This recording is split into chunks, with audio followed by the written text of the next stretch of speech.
Welcome to the #1 podcast covering Michigan State basketball. The Final Four is not on the schedule.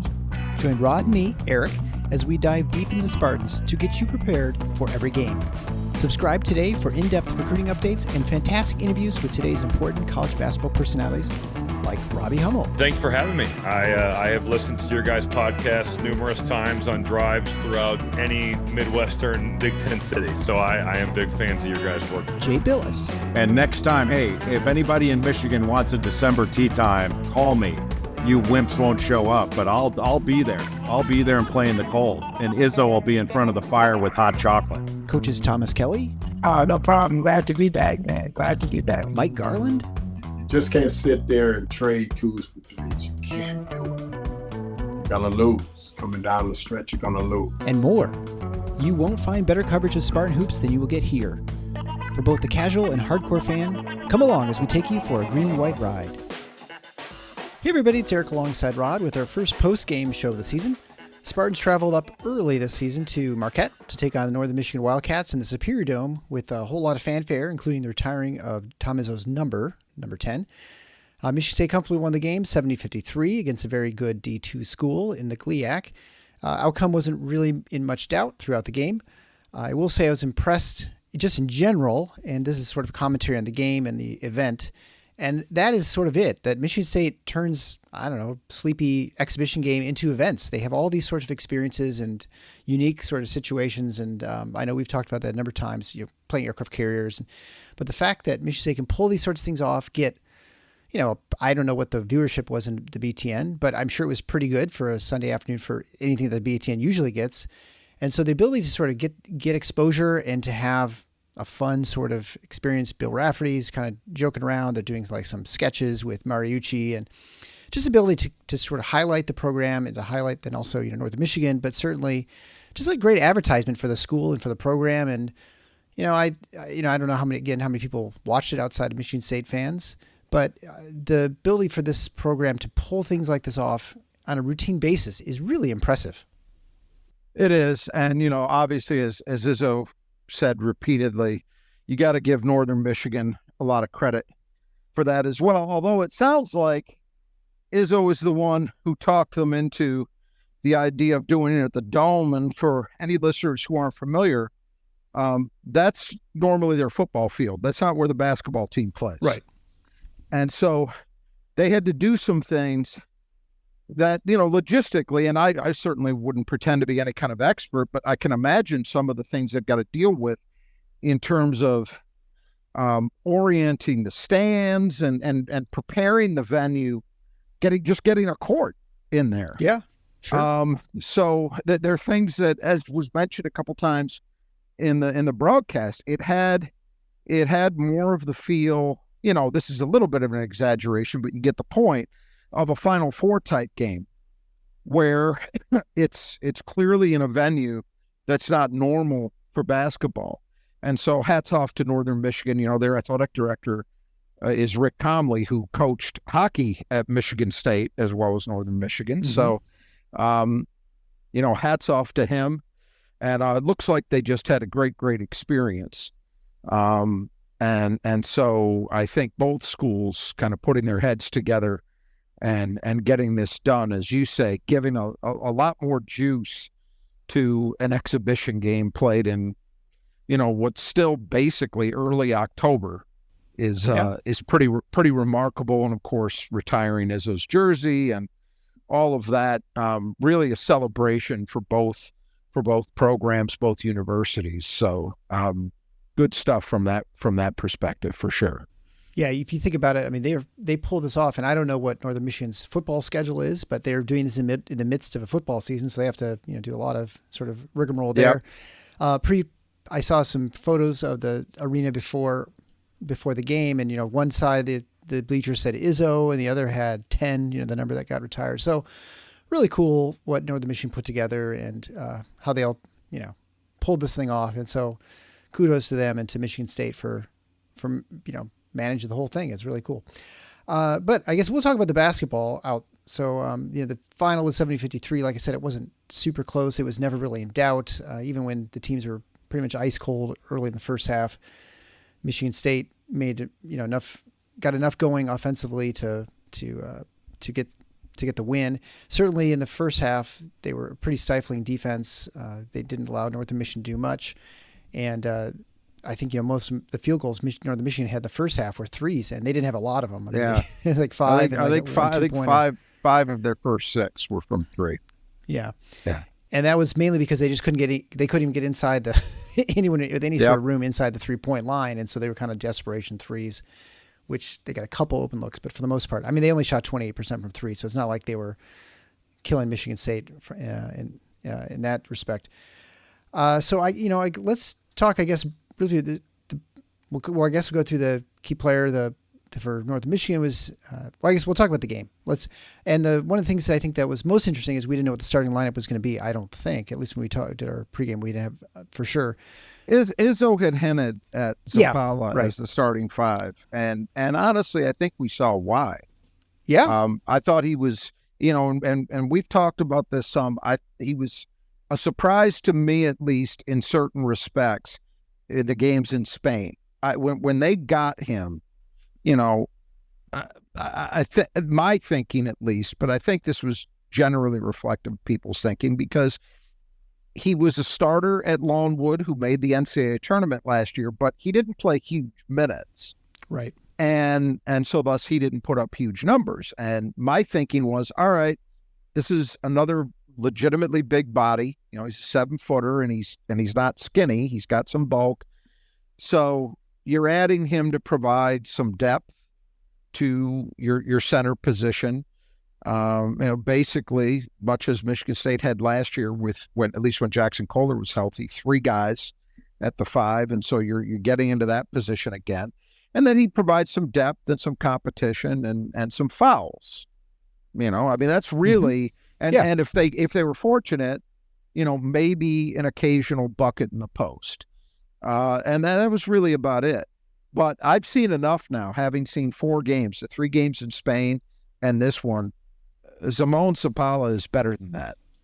And it's an interesting situation because you look at his experience both at Utah State, where he started out, and then at Longwood, and you don't see obvious reason to suspect that, hey, this is a guy who can be, part of the rotation, a real part of the rotation for a Big Ten school, an NCAA tournament caliber team. But he is. And it does go to show you that sometimes it's just about the surroundings. Mm-hmm. It's about the fit. And one thing that I've been going back to the games in Spain that I've been really impressed by that I did not know he was capable of is the way that he moves. Right. In fact, that was the main reason I figured he was probably not going to be a hugely significant part of the rotation. Is I figured, well, on the defensive end, can this guy play Michigan State style pick and roll defense? He can. And at both ends, you see his athleticism. And I'm not saying he's going to remind anybody of Kevin Willis, but he can move. And that's a huge, huge element of what is necessary to play significant minutes at Michigan State. And he's got it. So I've seen enough to know now, that's not going to be a problem. That's not going to be a reason why you can't play him. And then the other thing I'm really impressed by, and you saw it today, is the way that he rebounds on the defensive end in particular, although he had a great offensive rebound and putback dunk as well. But the defensive rebounding, he's not doing anything spectacular. He's just doing what you want a guy his size to do. Ball goes up, he finds a body, checks out, and then high points the ball. When he's going up for it, there's no screwing around. And that's something they need. That to give them that kind of presence on the defensive glass especially is a big deal. And so I was really impressed in those areas by him. Offensively, he was fine. He was 2 for 3 from the floor. He was 2 for 2 at the line. So, that added up to 6 points. But it was the rebounding and the way he moves his feet, what that's going to mean defensively, but also offensively too. We didn't see barely any examples of Michigan State transition today, but he's not going to hold Michigan State back in that area. That's another spot where you worry if somebody really can't move very well, that would be a hindrance to Michigan State's transition game when they're on the floor, or it could be because you might not have that rim running element that we've talked about. Well, from what I'm seeing, there's no reason, at least in terms of physical capability, that Zapala can't be right in line with what they need at that spot either. So I'm really happy with him. Yeah, I would. There were a few guys that I think are worth mentioning positively out of what was kind of a disjointed, kind of sleepy game for Michigan State overall, but he was one of the bright spots, no question. Yeah. I think, the one thing we learned, I think, you never know for sure, it's exhibition, still early, but I think we have a feel for, Kohler is going to be playing the 4, it looks like. I mean, I think it was not, I think, 100% clear whether he might play 5 alongside Booker, but I think it's more likely that he's going to be playing behind Booker at the 4. Behind Zapala is going to be Cooper, and then McCullough will be the distant third, at the 5. I mean, just generally speaking.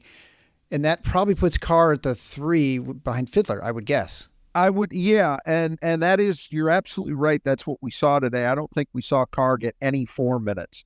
I'm a little bit hesitant to draw too many conclusions from this. They're still, with the line change stuff, and that's not what we're going to see. At least I hope not. I don't think that's what we're going to see as we get into the season. So I'm a little hesitant to draw too many conclusions from that. However, I do think Jackson Kohler is set to play a lot of 4. I think he can play 5, and I think he will probably see some 5 minutes, but probably not exclusively at the very least.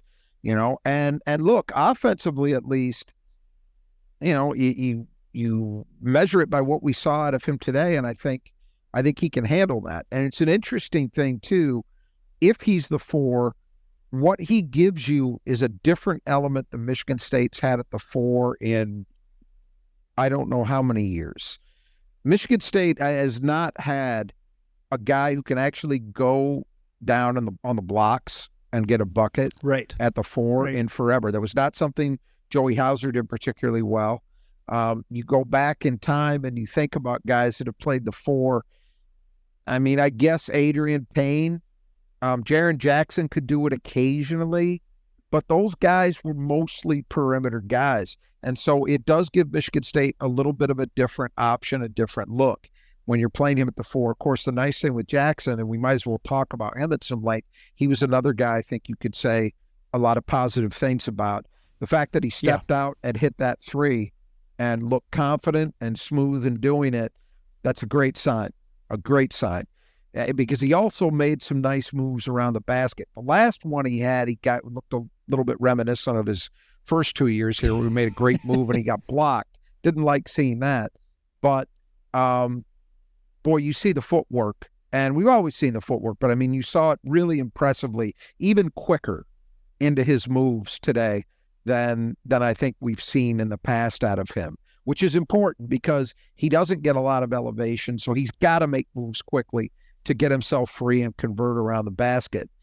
8 rebounds for him, and he had one really nice. I mean, Michigan State was virtually non-existent on the offensive end. I mean, they got credited for, 2, 3, 4, 6, 7. Somehow they got credited for 8 offensive rebounds. I don't know how, because I think they were very poor on that end for the most part. But Kohler, 31%. Kohler, which is not horrible. That's mediocre.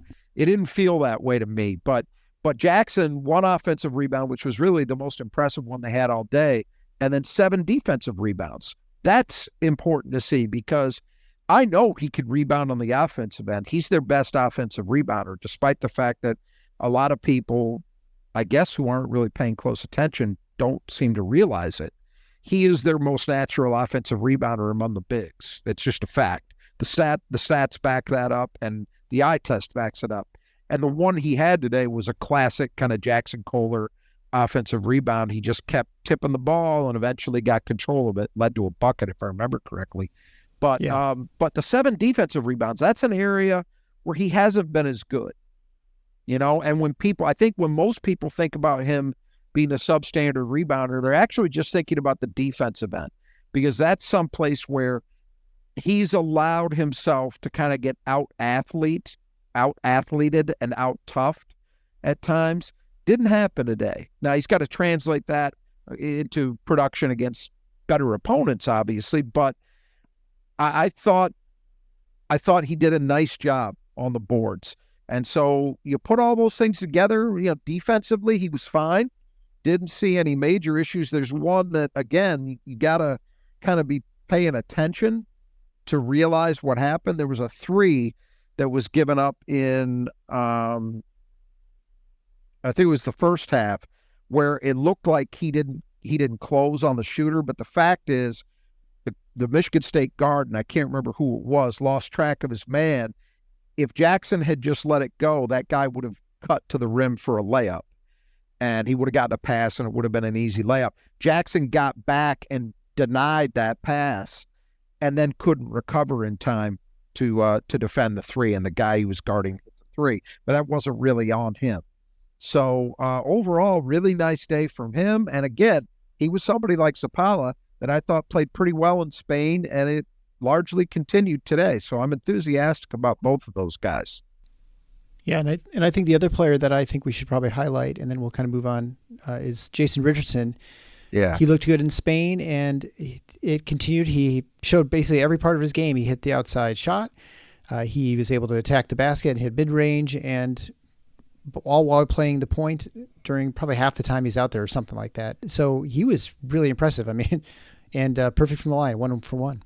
Yeah, he led Michigan State scoring. He was he was one of 2 guys. He and Xavier Booker, the only 2 guys in double digits. They had a couple guys that were knocking on the door of it. But 11 points, as you say, 4 assists to lead Michigan State, 0 turnovers. That's something I like to see. At this point, again, I've seen enough. And I'm going to throw Kerr Tang, his classmate, in there with him, because Kerr had 6 points, 3 rebounds. He was a little less impactful, although he did 2 assists and 0 turnovers as well. So both of those guys, but we'll start with Jace. Jace is going to play a lot. I think so too. I didn't believe until now. I knew they were. I was really impressed with both of them in Spain, and we've talked a little bit about this, but I'll just reiterate it.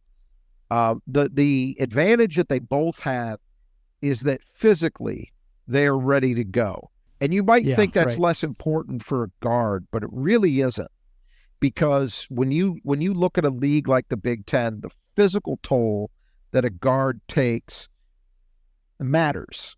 And you've got to be, and just think about plays at the rim. You have to be strong enough to finish through contact, right? You've got to be strong enough to protect the ball, just to hold on to the ball on offense. You've got to have, strength is not nothing. It's actually really significant. And both of those guys are physically ready to go right now. You saw it. You could drop them into a college game and they're going to be ready to handle that.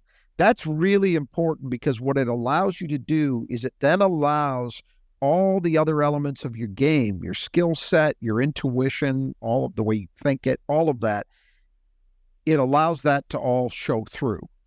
And then you're actually able to make an impact at the level your skills suggest you should, if that makes sense. So Jace Richardson is complete.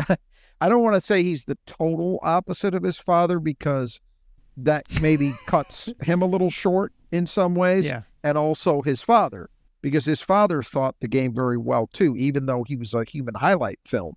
But he is in some ways the other end of the spectrum from his dad. He doesn't ever seem to do anything flashy.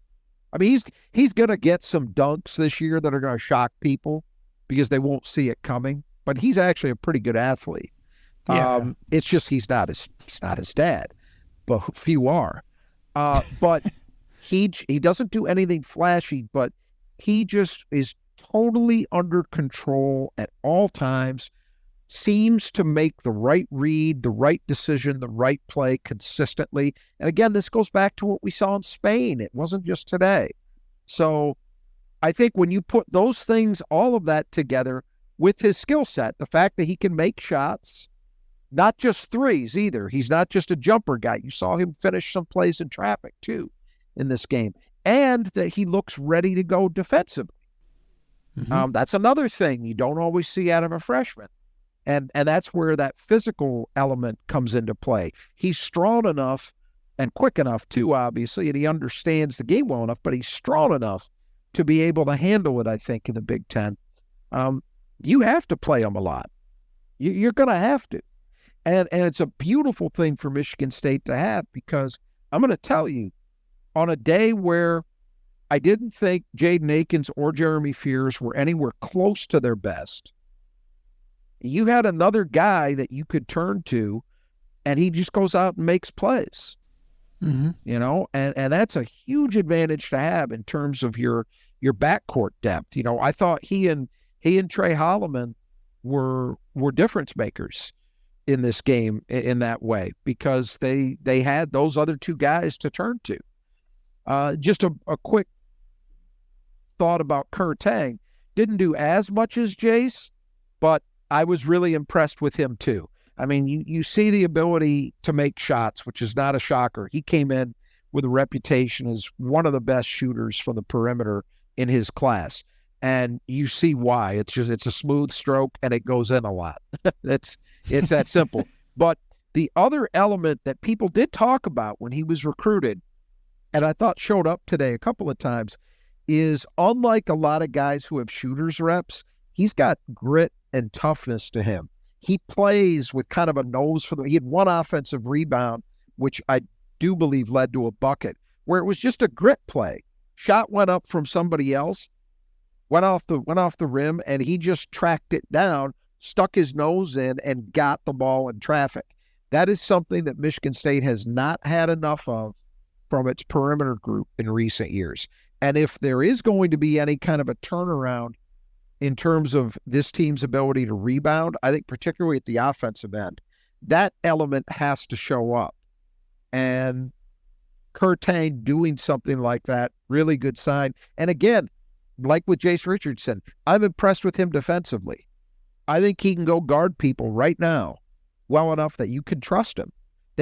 I feel comfortable with those two guys on the floor at this stage, you know, which you don't always say about freshmen. So that's a big positive for Michigan State.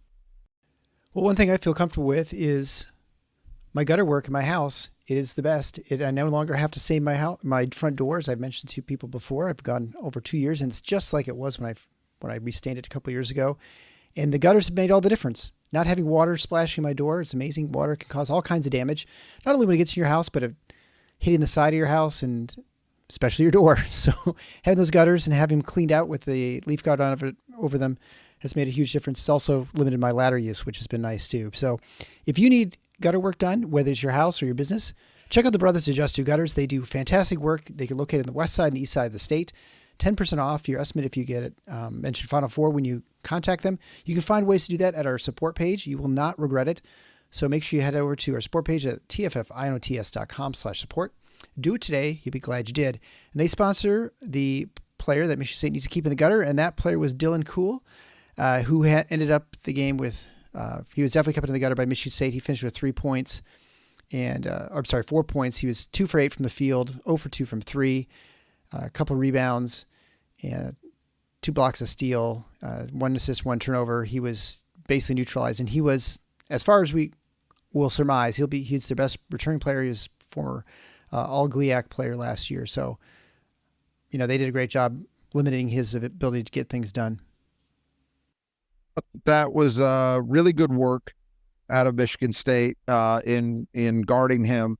And, you know, Xavier Booker, we'll talk about, 'cause he started on him and I thought did a nice job at times early in that game when I was really locked in on it, not letting him get loose. You know, he's definitely their guy. There's no question about that. Coming back from last year, Rafferty mentioned it, that, you know, kind of following on from what we talked about in the preview, and I'm sure it's true. He said that there were a lot of schools that were interested in him if he had entered the portal, and I assume probably Division I schools in his case. Oh, for sure. And he didn't go. He came back to Northern, and so that's a big deal for them. But Michigan State did a nice job on him. So, hats off to the guys who guarded him at the 4 and some at the 3 at times. Yeah, you kind of forgot he was on the floor, which is a sign that you've neutralized the player really well when you're not even really someone you're paying attention to. So then let's talk about the keys of the game, brought to you by Nudge Printing. Nudge Printing is a place where you should go. Oh, actually, you know what we need to do? We need to do our Who Cleaned the Glass Best, because I forgot, because it's it's obviously exhibition season for us as well here at Final Four on the schedule. Yeah, well, I'm going to give myself a pass in that Frankie Fiddler got himself into foul trouble and wasn't on the floor. He had weird fouls, enough. Didn't he? They were weird. Well, I'll tell you this. A couple offensive ones are weird. I really did not like the second offensive foul that was called on him. I agree. The first one, all right. I mean, I wasn't a fan of that either, but fine. You want to say he pushed off a little bit. The second one was a joke. And I really, they mentioned that DJ Karsten was talking about, this is an exhibition game for us too. Well, get as many in as you can, guys, because you were pretty bad. I thought the officials really struggled with block charge calls, both ends in this game. I really thought that. And the second one on Fiddler was a joke. I think if I recall correctly, he made the basket, and that was an and one. The third and the fourth fouls, the one that came in the second half, were on Frankie. They were just dumb decisions. So it's really unfortunate, because he's a guy I really want to see play, because I want to see how Michigan State incorporates him into what they're looking to do offensively, especially with that starting group. Because to me, that's one of the big areas where the offensive dynamism can come into play. We could talk about Jaden Akins some too, because I thought, absent a couple of really nice moves, one in particular in the second half, I thought, kind of like he did in Spain, he struggled. Yep. And the more I see it, the more convinced I am that the right decision for him and the right decision for Michigan State is for him to kind of go back mostly to that role he had earlier in his career, where he's a spot-up guy. I'm not confident in him as an initiator, as a guy looking to be dynamic and make plays for himself and for teammates. I'm not convinced yet that it's there. Frankie Fiddler, I am. And I want to see how that evolves with Michigan State, because thus far in the 4 games we've seen him play, it's the same deal where it's this disjointed, hockey line changes, and you're not getting to see him yet really settle into what I think he will be, which is a guy who plays at least in the high 20s in terms of minutes, and should, in my opinion, be, if there is a focal point for this team offensively, I think it's him. And I want to see him get the time, get the minutes to show that. Didn't get to see it today, in part because of the way they approached it, but also in part because of the foul trouble. Again, 2 of the 4 I don't think were really on him. The other 2 were, though. He's got to avoid that. Can't take himself out of the game with stupid fouls. And those 2 second-half fouls were that, in my opinion. They were just, 5% plays that are just, you can't do that. So he wasn't on the floor long enough to get a rebound, is my point. Yeah, I think that's, I'll give you a slight out. He was on the floor for 13 minutes, had 0 rebounds. Yeah. Zapala had 16 minutes and had 9 rebounds. So was he your choice? He was not. I had Kohler, who was on the floor for 17 minutes and had 8 rebounds. So they were barely on more than Fiddler. I think, I think the fact that they were rebounding so strongly at the 4 and 5 spot, is just a testament to those guys, and there's going to be less to clean up elsewhere. I think it's part of it too. But I thought defensive rebounding. I didn't look at how many offensive boards Northern had. They had 9. They were at a 21% rebounding. Offensive rebounding That's rate. pretty good. That's pretty good for Michigan State. Good for State. Yeah. Yeah. Right. You can't have many complaints about that if you're Tom Izzo. And those 2 guys were a big part of it. But I will say this. It's going to depend on the minutes as much as anything else, but just based on what I'm seeing, I could see a scenario where Zapala ends up being a guy that one of the two of us is choosing a lot. I think so, because too. it just is, his thing just looks to be very sound. There was nothing crazy or extraordinary about the rebounds that he was getting. It was just solid positioning, solid work, and then using your size. As I mentioned earlier, high pointing the ball. That's a big deal. You're not going to get stripped, and you're not, because he's bigger than most other guys on the floor in any game he's going to play. So we'll see how that evolves. But yeah, kudos to Jackson as well, because he did his job also. Yeah, and in comparison, Carson Cooper played 18 minutes and he had 4 rebounds. I was really impressed too with Zapala's board that he had off that missed free throw, where he just kind of was sneaky, went sort of straight up real quick. And, again, to that point, to that quickness, he's got a lot more to his game than we had expected. I think it's interesting watching that develop in the future. And you're alluding to something that I think is worth mentioning too. It's not just his foot speed. It's also that the reaction time looks quick, which also goes along with what we're talking about. Rebounding, a lot of rebounding. You could talk about positioning and strength and, checking out, all that. But a lot of it comes down to reaction time. If you have a sense for where the ball's going to go and you move, you react to it before anybody else, you're way ahead of the game. And it looks to me like he's got good reaction time. So we'll see if that continues, but I think that was encouraging. So neither of us picked the right person for cleaning the glass, but his exhibition so doesn't count anyway. So at this point, but that of course is brought to you by the Squeegee Squad of Grand Rapids. If you need your windows cleaned, or your glass cleaned, maybe is a better way of putting it, head on over to the Squeegee Squad of Grand Rapids. You can find them at our support page at the Final Fours on theskedule.com/support. There you can get 15% off your estimate to clean your glass, clean your house, maybe your business, high rise, whatever it might be. Big job, small job. They have a gigantic area in the Grand Rapids area, many counties. And so reach out to them first if you're looking at getting that cleaned up, because as I'm looking out a dirty window right now at my cottage, it's nice having clear glass. So I actually need to go out and actually clean that up myself. So make sure you take care of that and head on over to the Squeegee Squad of Grand Rapids. So again, that brings us to Nudge Printing, Keys to the Game, and or at this point, I guess, things to watch that we had. Nudge Printing, it should be your first stop for apparel of Spartans, whether it's basketball, football, hockey, volleyball, whatever it might be. They are the place to go. They have high quality, super comfortable screen printed material. And I don't know, you get 20% off. You type in Final Fours, one word, into checkout. Not only can you get Michigan State stuff there, all the different Michigan State stuff, vintage stuff, the old Gruff Sparties, the new sort of logos, but you can get all kinds of other schools too in the state of Michigan and elsewhere. You can head on over there as soon as you can. And they also have the new hats, really cool stuff they're putting out. And it's all obviously done by Spartan alums. And they're one of the few like Nike, Adidas that actually has the rights to all those logos. So that's what's kind of really cool about it. So that they have you have to have, of course, permission from the Michigan State University to use their logos.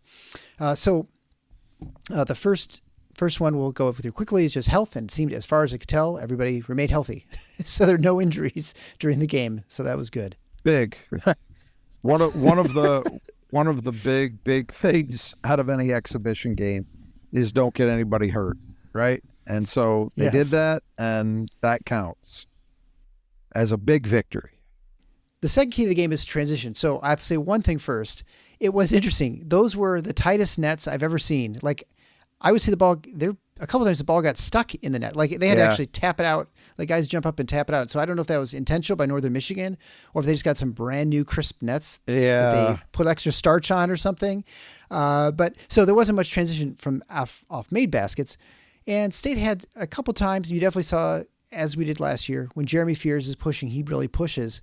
But they had a lot of trouble going too much in transition. They got a few buckets, and we don't have that. I'll tell you what, I'm gonna. Yeah, Jeremy did a little of that. I did not think this was a good day for Jeremy Fears. No, in general, I agree. But even in that respect, especially in the first half, I thought Trey Holloman actually was consistently trying to push pace, which was good to see. Jeremy did not do that as consistently, in my opinion. Now, if I went back and rewatched it, maybe I'd discover some of the reasons why have to do with some of the things you were mentioning. But just in general, I did not think he was as intent as he was when we saw him for Michigan State last year, where I thought it was every time he was on the floor, he was looking to push. And so that's something I look at as a negative. Jeremy's got to be better in that respect. In general, Michigan State got virtually nothing done in transition. Give Northern Michigan some credit for that. I think they got back well. Maybe their nets did play a role in it too. But, yeah, disappointing.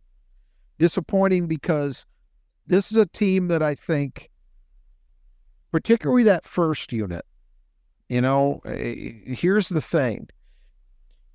You do have 3 guys that can shoot, which should be enough. And look, Jeremy Fears hit a couple threes today. So if that's any sign of what we're going to see, that he can start sticking jumpers with at least a decent level of consistency, that may change things. But you are going to see teams, I think early at least, they're going to go under screens against Jeremy. And that could end up, you could be in a situation with that, and with Zapala not being a jump shooting threat either, you could see a little bit more offensive congestion than you want. So consequently, you look for what things can you do to counter that. One of them is you get into transition. Yep. You get down the court fast enough that the defense can't set, and either you're getting layups or dunks, or at least maybe you're getting early shot opportunities because they're not set defensively, even if technically they're not giving up a transition basket. That secondary break that we talk about. So it's important. It's really important for Michigan State, I think, to do that more consistently than we saw last season. And for one day at least, I don't think they hit the mark.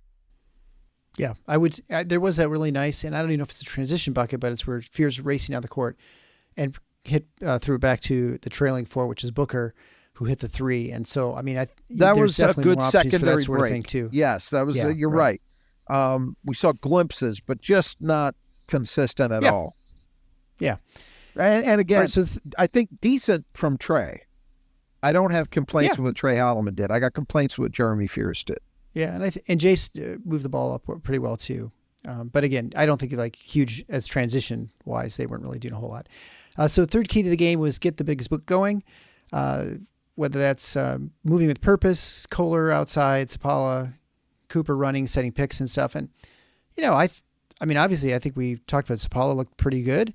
He finished with how many points? 6 points, but he was very efficient. He had a lot of rebounds. Kohler finished with 9 points, hit 1 of 2 for 3, hit a couple twos, and was 4 for 4 from the line. Cooper, had a point, so he split some pair of free throws. He didn't do much there, but. I thought they did. I thought overall it compared to last year. I think it's a pretty big improvement. I think it's improvement. I will go that far. There's no question about that. We talked already about Zapala and Jackson. And I think they both had really good days. Carson, look, defensively, I've got no issues. He had 3 blocks, but besides that, and that's nothing new. He's a capable defensive player because he's very good athletically, and he's in his 3rd year of the program now. So he understands how to move. He understands his assignments. He understands his role in Michigan State's defense, switching, how they want to play pick and roll. And for the most part, he executes it very well. So I have no issues with Carson Cooper on that end. Offensively, it was not great. And here's the thing. It's not even just about, he doesn't really have a post game that you can consistently rely on. That's true. We know that. But Michigan State offensively really relies on its bigs. You struggle if you are a big who can't really handle the ball. And I don't mean dribbling a ton or any of that, but that you receive passes, you're strong with the ball, you don't get stripped, and you can make good decisions with it, where to pass. He did not have a good day in that respect. And that's not unusual for him. So I'm a big Carson Cooper fan. I still think there is an impactful Big Ten player there. But offensively, and I say this because you think about a lot of Michigan State sets will involve passing the ball at the free throw line or free throw line extended to a big, right? That's kind of the first action in a half court set. You see it all the time. Yep. Right now, you're more comfortable, I think, with the other two guys, with Zapala and with Kohler, than you are with Carson. And that's got to change if Carson's going to continue to have a big role. I think he's going to play. I don't have much doubt about that, because the way he can defend in a Tom Izzo team is going to mean that he plays some minutes. But somehow it's got to start coming. It's year 3 now. You got to have a better feel, got to make better decisions. Yeah, he did finish with 3 blocks today. That was good defensively. Xavier Booker, yeah. No complaints with that. But offensively, got to start making strides. The other two guys, I think we already said a lot about how good they were. So overall, as a group, progress. Yeah. The fourth key to the game was rotations, kind of just see what who the starters were. We already talked about that. Who plays the 4? Throw it out the window. Other than Zapala getting the start, which didn't surprise me because Izzo's been foreshadowing it. Yeah. And I think that will probably, we don't know what will happen in practice over the next couple of weeks before the next exhibition game, but I'd be kind of surprised at this point if it doesn't remain Zapala. I think that unit looks like it has something to it, for the moment at least. So other than that, man, we didn't learn anything. This is not, and I'm hoping that we see something a little more closely resembling a regular rotation in the next exhibition, but we may not. This may be what we see, and so we don't have a feel yet for, we're sitting here saying, well, Jace Richardson has to play a lot, and I believe that. But what is that actually going to amount to? Because we know Trey Alleman's going to play a lot too. So what does that mean? And then how many minutes are left over for Kurte? And as we've talked about, if it's going to be Jackson Kohler kind of exclusively at the 4, does that mean Cohen Carr's not playing any minutes at the 4? And if he's a 3, how does that fit? So there's some real questions here about the rotation that we're no closer to having answered than we were before this game. Other than the fact that I do think it's interesting that we didn't see any of Carr at the 4, because we actually did see quite a bit of that in Spain. Yeah, I think we're going to see some situational things and maybe matchup dependent. And then just, this is truly an exhibition. We have 16 days till the next game, the next exhibition game against Ferris State at the Breslin on the 29th. So we'll see some changes by then, possibly. And that moves us to the fourth key of the game, sharpness. Overall, I did not think they looked very sharp, considering I expected a little bit more after coming back from Spain.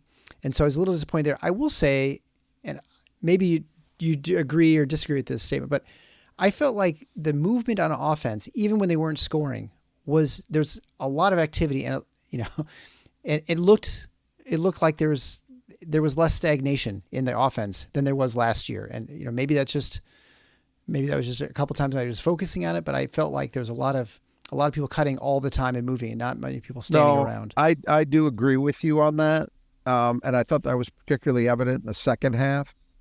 Yeah, right. Yes, I would agree with that. That's a good sign. Needs to continue. I would agree on the sharpness to an extent. Offensively, it was kind of a so-so. 14 turnovers is more than I would have expected, but toss in, I think they had at least 3 offensive fouls called. So I tossed those out. Those are, I didn't feel, I look at that number and that seems, Jeremy Fears with 4. I guess it didn't seem that way to me. I didn't think Jeremy played great, the 4 turnovers, but I don't remember him really doing that. It didn't seem like a sloppy game the way you imagine a 14 turnover game to appear. On the other hand, they shot very well from three. Until Jaden Akins took a couple of ill-advised threes late, they were rocking over 50%. I think they ended up at over 47 for the game. Yeah, I mean, if you look at it, it's impressive because 47.1%. Yeah. Right. Yeah, 0 for 4 from Akins, 0 for 2 from Hallman, and 0 for 1 from Fiddler. Three people you expect to shoot 40%-ish. Those are three of your so best, that's seven. Three of your top, right, and 3 of your top 4 and you still shooters. shot almost 50%. Yeah. I'm impressed. Well, again, Jace Richardson and Curtain chipping in. Jackson Kohler hits one. Jeremy Fears hits 2, which you don't expect. But again, he really hit 1 out of 2. That one kind of was lucky. What's that? but the back iron, the one that went back iron went straight up in the air and came down. Yeah, they all count. Booker had one too. Booker had a nice one early. We said Jackson hit one, so they spread it around. But the fact that they were able to do that, and as you say, it's even maybe more impressive than it seems on the surface, because the guys you really expect to be stepping up and hitting them weren't at all, and the team still shot, and not on super low volume. I mean, they made 8. That's a pretty standard kind of number for Michigan State in a game, you know. If they hit 8 threes in a game, you're generally reasonably happy with the production from out there. So that was something that, if you remember, the start that Michigan State got off to shooting the 3 last year was not present. You know, if you had a game where Tyson Walker and Jaden Akins were kind of off, that was going to drag the team down.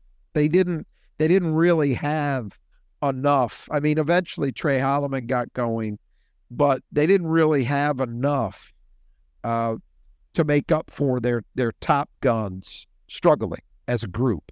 Today is an example of, well, they might have that. And it's another area where I say those freshmen being ready to go, if they can be legit 3-point threats, that's a big deal for Michigan State, because it gives you other options. If Jaden Akins is cold, you've got somebody else who can come in and stick a couple. And that's going to be an important thing for this team, because, again, I think that threes are going to matter. We know in a Tom Izzo team, they're probably never going to be crazy with 3-point attempts.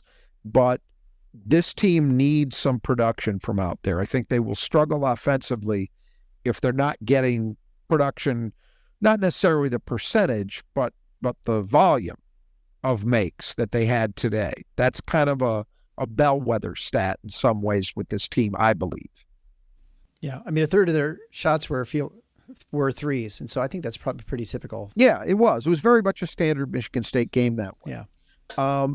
But defensively, I thought until the latter stages of the second half, maybe the last 7-8 minutes, I thought they were really good. And then I thought late in the game, they started giving up dribble penetration a little more easily than I would have liked to have seen. But before that, so when we talk about sharpness, I think defensively it's there.